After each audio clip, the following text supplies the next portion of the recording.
One of the very tastiest chow chow curry తిన్నారా మీరు? So దీనికోసం ఫస్ట్ దాన్ని 2 హాఫ్స్ చేసి లోపల ఉన్న సీడ్ని తీసేసేయాలి. తర్వాత పీల్ ఆఫ్ చేసుకోవాలి పీలర్తో. ఆ తర్వాత చిన్న చిన్న పీసెస్గా కట్ చేసి పక్కన పెట్టుకోవాలి. కుకింగ్ ప్రాసెస్లోకి వెళ్ళిపోదామా? బాండీలో ఆయిల్ వేసి ఆవాలు, జీలకర్ర, శనగపప్పు, రెడ్ చిల్లీ, గ్రీన్ చిల్లీ, కరివేపాకు, ఆనియన్స్ వేసుకోవాలి. ట్రాన్స్లూసెంట్ అయిన తర్వాత జింజర్ గార్లిక్ పేస్ట్, రాస్మెల్ పోయిన తర్వాత ఏదైతే ఇది ఉందో చౌచౌ, ఈ పీసెస్ అన్ని డంప్ చేసేయాలి.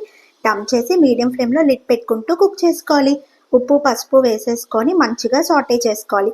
ఆ తర్వాత మన మ్యాజికల్ ఇంగ్రీడియంట్ ఇక్కడ వచ్చేసి కొబ్బరి పొడి. అస్సలు మిస్ చేయొద్దు, మంచి అరోమా ఇస్తుంది కర్రీకి.